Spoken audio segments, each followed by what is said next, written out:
Hello viewers, நான் உங்கள் மாணிக்கம். நீங்கள் பார்த்துன்னு இருக்கிறது உங்களுடைய மாணிக்கம் views YouTube channel.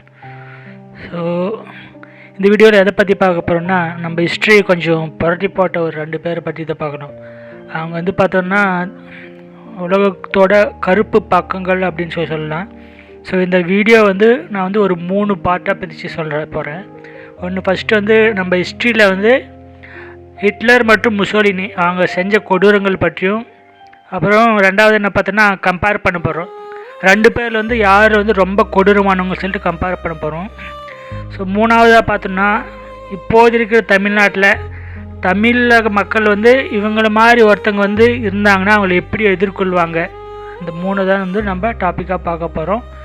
So let's begin. So starting பார்த்தோன்னா இன்றைக்கும் நம்ம பார்க்க போகிற தலைப்பு பார்த்தோன்னா வரலாற்றோட கருப்பு பக்கங்கள் சொல்லலாம்.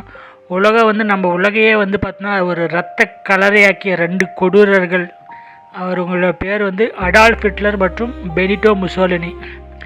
இவர்கள் பற்றி நம்ம ஹிஸ்ட்ரியிலே படிச்சிருப்போம், நிறைய கேள்விப்பட்டிருப்போம்.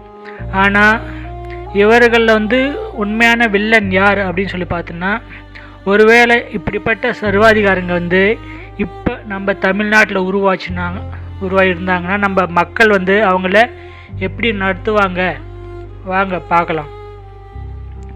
ஸோ முசோலினி பாசிசத்தினோட தந்தைன்னு சொல்லலாம், அப்போ சொல்லியிருந்தாங்க. ஸோ முசோலினி இத்தாலியில் பாசிசம் என்ற ஒரு வேர்டை அவர் தான் ஃபஸ்ட்டு விதைச்சவர். ஹிட்லருக்கே ஒரு வகையில் பார்த்தோன்னா குரு அப்படின்னு சொன்னால் இவரை தான் சொல்லலாம். ஸோ இவருக்கு எப்பயுமே பார்த்தோன்னா அதிகார வெறி இருக்கும். ஜனநாயகங்கிறது ஒரு தேவையில்லாத ஒன்று. ஒரு தனி மனுஷனோட ஆதிக்கம்தான் நாட்டை அதிகமாக உயர்த்திட்டு போயிட்டே இருக்குன்னு சொல்லிட்டு அவர் முழுசாக நம்பினார். ஸோ அவர் என்னென்ன கொடூரம் என்ன பண்ணார்னு பார்த்தோம்னா, அவங்கள எதிர்க்கிறவங்கள சிறையில் அடைச்சி அவனுக்கு விஷவாயுவை கொடுத்து, இந்த எத்தியோப்பியா அந்த மாதிரி நாடுகள் பல ஆயிரக்கணக்கான மக்களை கொண்டது பார்த்தோன்னா இவர் அப்படி சொல்லிட்டே போகலாம். இவரோட பட்டியல் ரொம்ப நீளமாக போயிட்டே இருக்கும். ஸோ இவரை எப்படி இறந்தார், இவரோட வீழ்ச்சி எப்படி ஆச்சுன்னா, முசோலினியோட முடிவு பார்த்தோன்னா ரொம்ப கொடூரமாக தான் போயிடுச்சு. அதாவது தன்னுடைய சொந்த மக்களே அவரை சுட்டு கொண்டுட்டாங்க. அவரோட உடலை தலைகீழ தொங்க விட்டு மக்கள் எல்லாருமே சேர்ந்து அவரோட மூஞ்சில் காரி எச்சி துப்பியிருக்காங்க. ஒரு சர்வாதிகாரத்தோட முடிவுனா எப்படி இருக்கும்னு சொல்லிட்டு நீங்களே பார்த்துக்கோங்க. அதுக்கு இதுதான் ஒரு சாட்சி. சர்வாதிகாரத்தோட அதாவது ஒருத்தன் சர்வாதிகாரமாக நான் தான் அப்படின்னு சொல்லியிருந்தால் அவருக்கு முடிவு இப்படி தான் இருக்குன்னு சொல்லி பார்த்துக்கோங்க முசோலினியோட முடிவு. அடுத்து பார்த்தோன்னா ஹிட்லர். அவர் பார்த்தோன்னா இன அழிப்போட ஒரு உச்சத்துலேயே இருந்தார். ஹிட்லரை பார்த்தோன்னா முசோலினியை விட ஒரு பல மடங்கு அவர் திட்டமிட்டு கொடூரங்களே செய்யவர். ஹாலோகாஸ்ட் அதை பற்றி பார்க்கலாம்.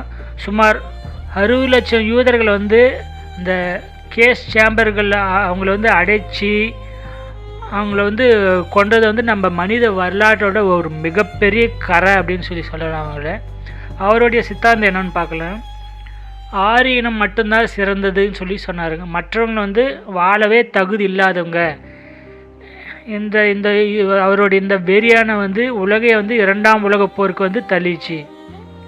ஸோ இவங்க 2 பேரில் முசோலினி ஹிட்லரில் யார் உண்மையான ஒரு எவில் அப்படின்னு சொல்லி பார்த்தோன்னா, முசோலினி அதிகாரத்துக்காக கொலை செஞ்சார். ஆனால் ஹிட்லர் ஹேட்ரேட், அதாவது வெறுப்புணர்வுனால் ஒரு இனத்தை அழிக்க நினைச்சார். அதனால தான் உலக வரலாற்றில் ஹிட்லர் தான் ஒரு மிகப்பெரிய கொடூரமானவாக எல்லாரும் சொல்கிறாங்க. ஸோ இப்போ தமிழ்நாட்டில் அந்த சர்வாதிகாரி வந்துச்சுன்னா என்ன பண்ணுவோம்? இப்போ ஒரு முக்கியமான கேள்விக்கு வரும். இப்படி ஒரு சர்வாதிகாரி நம்ம தமிழ்நாட்டில் உருவாச்சுன்னா என்ன நடக்கும்? ஸோ நம்ம தமிழ் மண் ஜனநாயகம் பற்றி எல்லாருக்கும் தெரிஞ்சது தான். தமிழ்நாடு எப்பயுமே பார்த்தோன்னா ஒரு சமூக நீதிக்கும் சுயமரியாதைக்கும் பேர் போன ஒரு மண். பெரியார், அண்ணா போன்ற தலைவருங்க நமக்கு கொடுத்தது என்னென்னா கேள்வி கேட்குற உரிமை. ஸோ மக்கள் அப்படி அதாவது இந்த மாதிரி மனுஷங்கள் உருவாகிட்டாங்கன்னா மக்கள் அவங்க எதிர்வினை என்ன பண்ணுவாங்க? இங்கே ஒரு தனி மனுஷன் நான் சொல்கிறது தான் சட்டம் அப்படின்னு சொன்னால் தமிழ்நாடு மக்கள் அதை பார்த்தோன்னா எப்பயுமே ஒருபோதும் ஏற்க மாட்டாங்க. இங்கே இருக்கிற அரசியல் விழிப்புணர்வு அது ரொம்ப ஜாஸ்தி. இப்போ வந்து சோஷியல் மீடியா சமூக வலைத்தளங்கள் வந்து ஏகப்பட்டதாக அதாவது பரவிட்டு இருக்குது. இன்றைய காலகட்டத்தில் ஒரு சர்வாதிகாரியோட பொய்களை இளைஞர்கள் வந்து மீம்ஸ் மூலமாகவும் அந்த டேட்டா அவங்க அனுப்புகிற டேட்டா மூலமாகவும் அடுத்த நிமிஷமே வித்தின் செகண்ட்ஸ் வந்து அங்கே உடைச்சி போட்டுருவாங்க. முசோலினிக்கு வந்து இத்தாலியில் நடந்த அதே கதி தான் எங்கள் ஜனநாயகம் மீறிடுச்சுன்னா நடக்கும். ஸோ கடைசியாக என்ன சொல்லலான்னு விரும்புகிறேன்னா, சர்வாதிகாரங்கிறது அந்த ஆரம்பத்தில் வந்து நல்லா இனிப்பாக தான் இருக்கும், ஆனால் அதோட முடிவு எப்பயுமே கசப்பாக தான் இருக்கும்.